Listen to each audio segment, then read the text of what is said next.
초등학교 2학년 교과서에 실릴 정도로 유명한 강원도 사북초등학교 4학년 강원식 학생이 쓴 딱지 따먹기라고 하는 그러한 동시가 있습니다. 이 동시는 동요로 만들어질 정도로 너무 유명한 그러한 동시인데 딱지치기 할 때 어린 아이의 마음을 잘 표현하고 있습니다. 딱지 따먹기를 할 때 딴 아이가 내 것을 치려고 할 때 가슴이 조마조마한다. 딱지가 홀딱 넘어갈 때 나는 내가 넘어가는 것 같다. 어렸을 때 딱지 쳐보신 분들은 그 느낌을 아시지 않겠습니까? 내가 상대방의 딱지를 딱 때렸을 때 상대방의 딱지가 홀딱 뒤집어지면 기쁘지만 딴 아이가 내 딱지를 쳤는데 내 딱지가 홀딱 넘어가면 이 아이처럼 내가 넘어가는 것처럼 속이 뒤집히죠. 그래서 어렸을 때는 내 딱지가 넘어갈까 봐 심장이 막 조마조마 콩탕콩탕 뛰지 않습니까? 그런데 사실 이러한 딱지치기는 그게 넘어가든 안 넘어가든 인생 전반에는 크게 중요한 문제는 아닙니다. 그런데 우리가 살다 보면 삶 속에서 이러한 딱지치기와 같은 비슷한 일들을 많이 겪으며 살아갑니다. 내가 간절히 바라는 대로 돼서 펄쩍펄쩍 뛸 정도로 기쁠 때도 있지만 내가 그렇게 간절히 바라고 바랬는데 내가 원하는 대로 되지 않아서 마치 숨 넘어가는 것처럼 마음이 무너지고 내가 넘어가는 것처럼 속이 뒤집힐 때도 있습니다. 근데 오늘 본문에는 간절히 바라던 대로 응답을 받아서 기쁨을 누리던 믿음의 용사들, 믿음의 거장들이 기록되어 있습니다. 아벨부터 시작해서 총 15명의 믿음의 거장들의 이름이 기록되어 있는데, 그래서 성경에 나오는 그 수많은 사람들 중에서 딱 15명만 이름이 올라간 믿음의 전당이라고 할 수가 있습니다. 오늘날 스포츠나 예술 등 특정 분야에서 위대한 업적을 남긴 인물을 기념하기 위해서 설립된 건물들을 주로 기념관을 명예의 전당이라고 말합니다. 그 중에서도 특히 야구나 골프와 같은 스포츠 관련 명예의 전당은 세계적으로 유명하기 때문에 프로 스포츠 선수들은 자신의 이름을 그 명예의 전당에 올리기 위해서 끊임없이 노력합니다. 또는 명예의 전당에 이름을 올리는 것을 꿈이자 목표로 삼고 운동을 하는 선수들도 많이 있습니다. 그 중에 현재 한국을 대표하는 여자 골프 선수가 있는데 고진영 선수가 바로 명예의 전당에 이름을 올리기 위해서 그걸 목표로 삼고 골프를 시작했다고 합니다. 그렇습니다. 세계적인 선수들조차 명예의 전당에 이름을 올리기 위해서 꿈과 목표를 세우고 뼈를 깎는 노력을 하며 살아가고 있는데, 정작 우리 믿음의 사람들이 믿음의 목표도 세우지 않고 뜨거운지 차가운지도 모를 정도로 뜨뜻미지근한 믿음으로 대충대충 신앙생활을 한다면 하나님 보시기에 얼마나 부끄럽겠습니까? 바라옵기는 앞으로 우리 모두 믿음의 전당에 우리의 이름을 모두 올릴 수 있도록 천국 가는 그날까지 우리의 믿음이 날마다 성장하게 되기를 주님의 이름으로 축원합니다. 성경에는 믿음에 대한 구절들이 많이 나오는데 믿음에 대한 명사나 동사 등을 총합하면 약 300번 정도 믿음에 대해서 기록하고 있습니다. 그런데 그 많은 구절들 중에서 믿음이 무엇인지를 명확하게 규정하고 정의한 곳은 오늘 본문 히브리서 11장이 유일합니다. 게다가 11장 한 장 안에만 믿음이라고 하는 단어가 25번이 나올 정도라 이 히브리서 11장은 믿음장이라고 하는 별명이 붙어 있습니다. 그래서 오늘 본문을 통해 우리도 어떻게 하면 우리의 이름을 믿음의 전당에 이름을 올릴 수 있을까, 그 비결을 배울 수가 있습니다. 첫 번째는 보이지 않는 하나님을 보고 하나님의 창조하심과 역사하심을 믿어야 됩니다. 우리 1절과 2절을 봉독해 봅니다. 믿음은 바라는 것들의 실상이요 보이지 않는 것들의 증거니 선진들이 이로써 증거를 얻었느니라.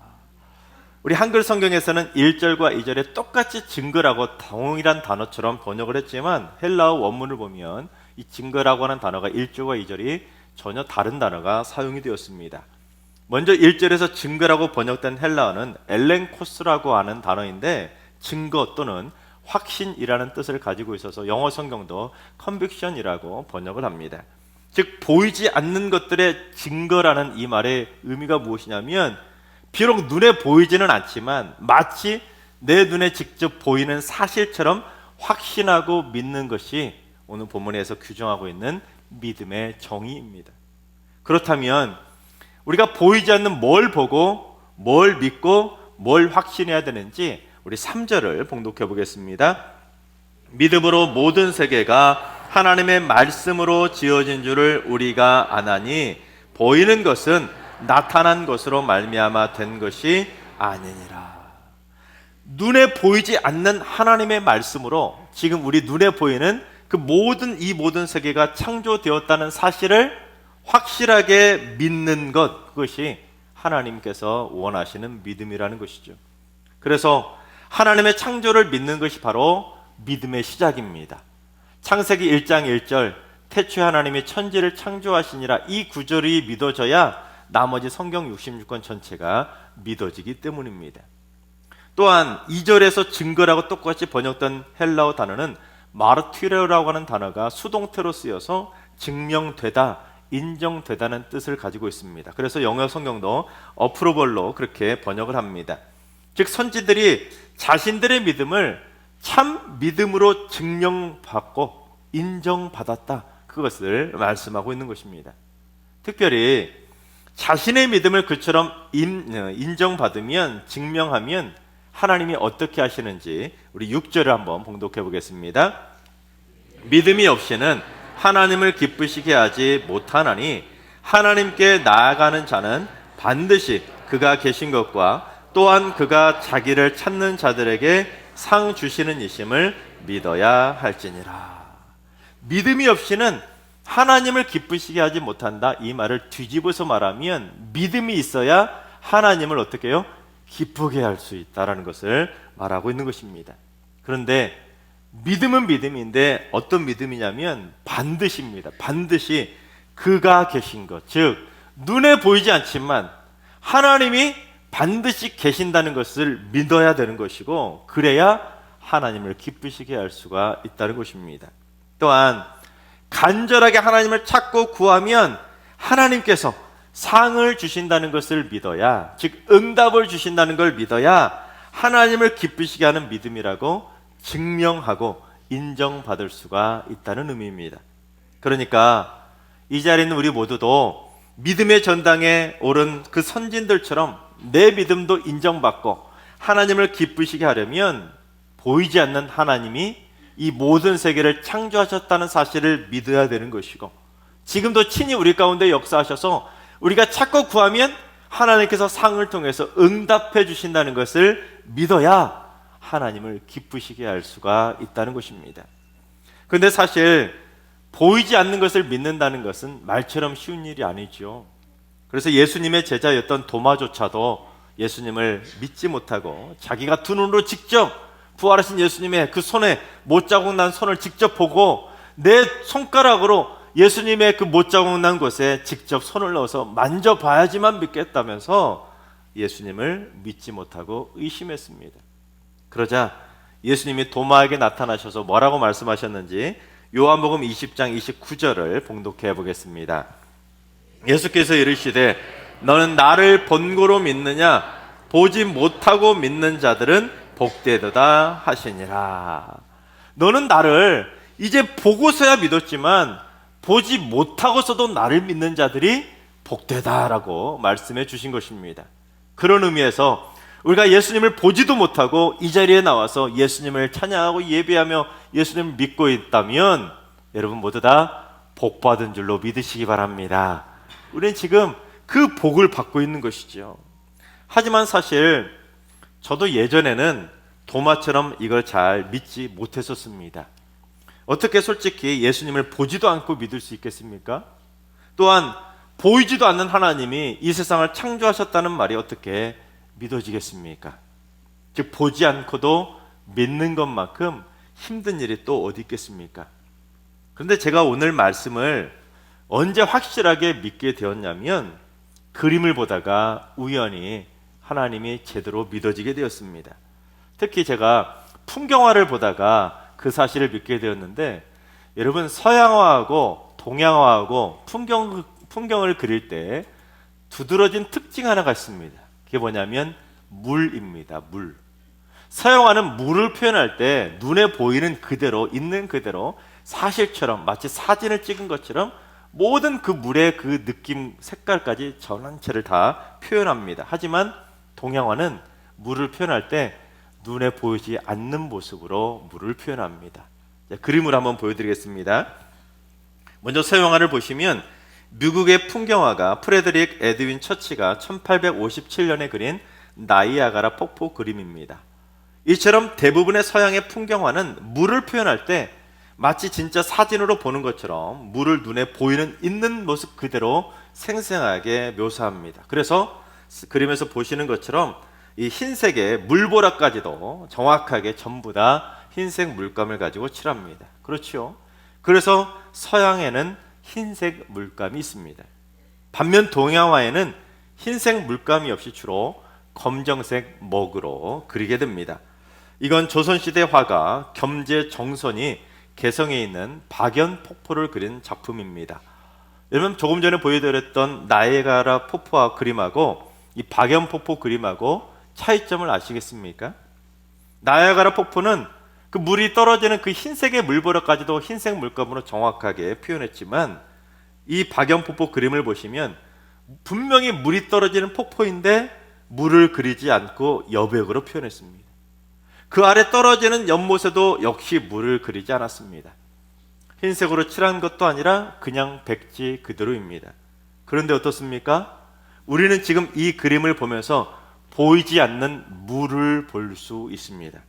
이 그림에서 폭포수가 떨어지는 것을 보지 못하는 분 계십니까? 없습니다.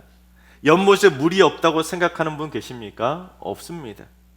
제가 이러한 풍경화를 보고 진짜 할렐루야를 외쳤었습니다.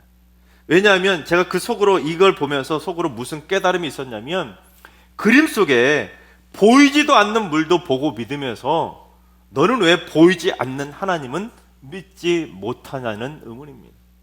그러면서 제가 로마서 1장 20절이 떠올랐는데 함께 봉독해 보겠습니다. 창세로부터 그의 보이지 아니하는 것들 곧 그의 영원하신 능력과 신성이 그가 만드신 만물에 분명히 보여 알려졌나니 그러므로 그들이 핑계하지 못할지니라. 그렇습니다. 만물 속에는 하나님께서 이 세상 모든 만물을 창조하신 그 능력과 신성이 분명히 보여 알려져 있기 때문에 모든 만물은 창조자 하나님을 증거하고 있다는 것이죠. 그래서 우리가 모든 만물을, 자연 만물을 바라보면서 하나님이 보이지 않는다고, 난 그래서 못 믿겠다고 핑계할 수가 없다는 것입니다. 그렇습니다. 하나님은 영이시기 때문에 보이지 않지만 우리가 믿음을 가지면 온 세상 만물을 만드시는 그 하나님을 우리가 볼 수는 없지만 그걸 만드신 하나님을 볼 수 있고 믿게 되는 것입니다. 그래서 우리가 꽃을 봐도 산과 강물을 봐도 그걸 만드신 하나님을 바라보며 그걸 창조하신 하나님을 믿을 수가 있는 것입니다. 여러분, 우리 승리교회 바로 건너편에 어떠한 공원이 있습니까? 호수공원이 있죠. 그런데 이 호수공원이 어느 날 갑자기 뚝딱 하고 생겨났습니까? 아니죠. 이 호수공원을 누군가는 설계를 하고 제작을 했습니다. 열심히 땀 흘리는 사람들이, 수많은 사람들이 있었죠. 그런데 여러분, 호수공원을 누가 설계했는지, 누가 만드는지 보신 분 계신가요? 보지 않고 누가 설계했는지 몰라도 이거는 사람이 누군가 만들었다는 것을 분명히 보고 압니다. 그렇죠? 그런데 이 자그마한 호수공원조차도 누군가는 설계하고 만들었다는 것을 우리가 분명히 아는데, 하물며 이 천진만물 우주를 그냥 어느 날 빅뱅에 의해서 뚝딱 하고 수십억 년 지나면 저절로 이런 호수공원이 만들어지나요? 수십억, 수백억 년 지나도 이런 호수공원 똑같은 것 절대로 만들어질 수가 없습니다. 여러분, 그러지 않습니까? 그걸 믿는 것 자체가 불가능한 것이죠. 여러분, 성경을 통해서 하나님이 분명히 살아계심을 증거하고 있기 때문에, 성경이 분명히 세상 만물을 창조하셨다는 것을 증거하고 있기 때문에, 또한 수많은 믿음의 선진들과 주변의 많은 성도들이 하나님이 살아계심을 증거하고 있기 때문에, 또한 내 가족과 내 삶 속에서 역사하고 계시는 하나님이 살아계심을 분명히 증거하고 있기 때문에 우리는 하나님이 비록 눈에 보이지 않지만 하나님께서는 만물을 창조하신 실제 하시는 하나님이라는 것을 우리는 100% 확실하게 사실로 믿을 수가 있는 것입니다. 그렇습니다. 믿음의 영안이 열리기 전에는 하나님의 실제조차 믿지 못하지만 우리의 영안이 열리게 되면 보이지 않는 하나님의 세계를 보고 하나님의 실제를 믿을 수가 있는 것입니다. 제가 몽골에 단기 선교를 3번 다녀오면서 확실히 느꼈던 것이 있었는데 그게 뭐냐면 몽골 사람들은 안경을 쓴 사람이 별로 없다는 것입니다. 지금이야 도시 생활하는 사람들이 많아져서 많이 달라지긴 했지만 유목민족인 몽골 사람들의 평균 시력은 3.0이라고 합니다. 그리고 무려 5.0이나 6.0에 달하는 사람들도 있다고 합니다. 독수리 시력이 5.0이니까 얼마나 뛰어난 시력이겠습니까? 왜냐하면 그들은 끝없이 펼쳐진 초원을 다니면서 멀리 바라보는 것이 습관이 되었기 때문에 그 엄청난 시력을 가질 수가 있게 되었다고 합니다.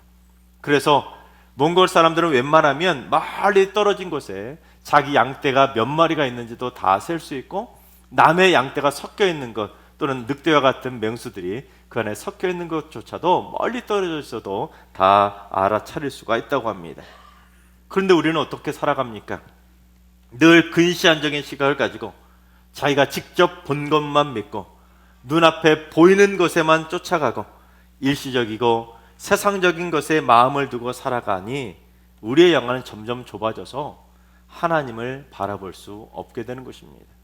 그러면 결국 내가 직접 봐야지만 믿겠다는, 내 눈앞에서 직접 내가 만져봐야지만 믿겠다는 도마처럼 의심하는 믿음이 될 수밖에 없는 것입니다. 바라옵게는 우리 모두 믿음의 영안이 활짝 열릴 수 있길 바랍니다. 그래서 보이지 않고도 믿는 복을 우리 모두 다 받아서 하나님을 기쁘시게 하는 믿음으로 인정받게 되시기를 주님의 이름으로 축원합니다. 두 번째는 간절히 바라는 것이 실상으로 이루어질 줄로 믿고 간구해야 합니다. 믿음은 바라는 것들의 실상이라고 하는 말은 참 어려운 표현입니다. 어려운 번역인데 이거 무슨 말이냐면 믿음이란 내가 간절히 바라는 것, 그것이 마침내 눈앞에서 실상으로 이루어져서 내가 보고 만지고 이루고 가지고 얻게 된다는 것을 의미합니다. 그래서 그러한 것을 확실하게 얻어내었던 실상을 얻게 된 우리 인물 하나 보겠습니다. 우리 11절을 현대어 성경으로 보겠습니다. 아브라함의 아내 사라도 믿음이 깊은 여자였습니다. 사라는 이미 나이가 많이 들어 아기를 낳을 수 없었지만 하나님께서 반드시 약속을 이루어 주시리라는 믿음을 굳게 갖고 있었으므로 어머니가 될 수 있었습니다. 아브라함의 아내 사라는 이미 아기를 낳을 수 있는 나이를 훨씬 지났기 때문에 아기를 낳을 수 없었지만 하나님께서 나에게 아이를 주시겠다고 했던 그 약속은 하나님은 반드시 지킬 거라는 그 믿음의 확신을 가지고 있었기 때문에 결국 사라는 90세에 아들을 낳고 어머니가 될 수 있었던 것입니다. 즉 사라는 그토록 믿음으로 간절하게 바라던 실상, 그 실상이 무엇입니까? 아들 이삭을 실상으로 보고 만질 수 있게 되었던 것입니다. 그게 믿음이라는 것이죠. 그처럼 믿음은 내가 간절히 바라는 것이 실상으로 반드시 이루어질 줄로 믿고 구하는 것, 그것이 믿음입니다. 그런데 믿음이라고 해서 다 똑같은 믿음이 아니라 똑같은 믿음인데 실상은 다르다는 거예요. 그래서 실상을 믿는 진짜 믿음도 있지만 허상을 믿는 헛된 믿음, 가짜 믿음도 있습니다. 눈에 보이는 이단과 사이비 교주들을 믿으면 그건 그저 허상에 불과한 것들만 건지게 되는 헛된 믿음에 불과한 것입니다. 즉 실상을 주시는 하나님을 믿느냐 아니면 허상밖에 줄 수 없는 우상의 교주들을 믿느냐, 하늘과 땅 차이인 것입니다. 바라옵게는 우리 모두 간절히 바라는 모든 것들이 하나님을 통해 실상으로 모두 다 응답받게 되시기를 주님의 이름으로 축원합니다. 세 번째는 끝까지 인내해야 합니다. 우리 7절을 봉독해 보겠습니다. 믿음으로 노아는 아직 보이지 않는 일에 경고하심을 받아 경외함으로 방주를 준비하여 그 집을 구원하였으니 이로 말미암아 세상을 정죄하고 믿음을 따르는 의의 상속자가 되었느니라. 노아는 아직 보이지도 않는 까마득한 미래에나 있을 심판에 대한 경고를 받았지만 그 하나님의 말씀을 경외함으로 믿고는 무려 120년 동안 방주를 만들었습니다. 즉 120년 동안 수많은 사람들의 조롱과 멸시를 견뎌내면서 끝까지 인내하며 믿자 결국 홍수 심판이라고 하는 실상이 눈앞에 펼쳐졌지만 그 홍수 심판의 실상에서 이 노아는 가족을 구원하고 의의 상속자가 되어서 믿음의 전당에 자신의 이름을 당당하게 올릴 수가 있었던 것입니다. 그렇습니다. 하나님이 원하시는 믿음도 인내하는 믿음입니다. 한두 번 해보고 포기하거나 하루 이틀 기도해보고 포기할 것이 아니라 이루어질 때까지 끝까지 인내해야 결국 하나님이 주시는 실상의 응답을 받아 누릴 수가 있는 것입니다. 여러분 다들 어렸을 때 한 번쯤은 연날리기를 해보셨을 것입니다. 저는 어렸을 때 연날리기에 푹 빠졌던 적이 있습니다. 시간 가는 줄 모르고 연날리기에 빠졌었는데 저희 집 뒷동산에 올라가면 예전에 그 꼭대기에 일제강점기 시절에 지어졌던 커다란 물탱크가 있습니다. 그런데 그 물탱크 앞에 커다란 공터가 있어서 어린 친구들이 함께 놀았던 놀이터이자 연을 날리는 최적의 장소였습니다. 그 언덕 꼭대기에 있으니 나무도 안 걸리죠, 전봇대도 안 걸리죠. 얼마든지 연을 날릴 수 있는 최적의 장소였습니다. 그런데 겨울방학 때 어느 날 제가 밥때가 지난 줄도 모르고 한참 동안 연을 날리다 보니까 연이 잘 보이지도 않을 정도로 멀리 날아갔습니다. 그런데 옆에 있던 친구가 저를 보고 깜짝 놀라는 겁니다. 왜냐하면 제 코에서 코피가 나고 있었기 때문입니다. 제가 코피가 나는 줄도 모르고 연을 날릴 정도로 진짜 그 당시에 연 날리기에 푹 빠졌었는데 제가 연싸움을 하기 위해서 그 사기그릇을 깨가지고 막 그 유리를 줄에다 발라가지고 할 정도 그 정도로 연 날리기에 푹 빠졌던 적이 있었습니다. 근데 여러분 연을 날려보신 분은 아시겠지만 연이 아무리 멀리 날아가서 눈에서 사라져도 눈에서 보이지 않아도 연이 있는 것을 믿게 됩니다. 언제 그렇습니까? 줄을 당겨보면 올랑말랑 이렇게 그 느낌 아십니까? 연이 올랑말랑하는 그 느낌. 즉 하나님이 보이지 않지만 하나님과 믿음의 끈으로 우리가 확실하게 연결되어지면 우리는 간절히 바라는 것이 실상으로 응답되는 것을 체험할 수가 있는 것입니다. 또한 하나님이 보이지 않지만 믿음의 끈으로 연결되면 하나님이 보인다는 것을 분명하게 믿을 수가 있는 것이죠.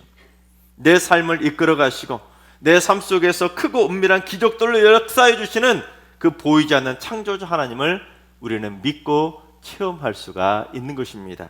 하나님께서 사랑하신 여러분, 보이지 않는 하나님을 볼 수 있는 믿음의 영안이 우리 모두 활짝 열려서 하나님의 창조하심과 역사하심을 확실하게 믿을 수 있기를 바랍니다.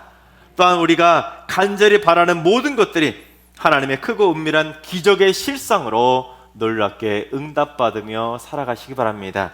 그래서 우리 모두 하나님을 기쁘시게 하는 믿음을 가져서 우리 모두의 이름이 믿음의 전당에 당당하게 올라가게 되기를 주님의 이름으로 축원합니다.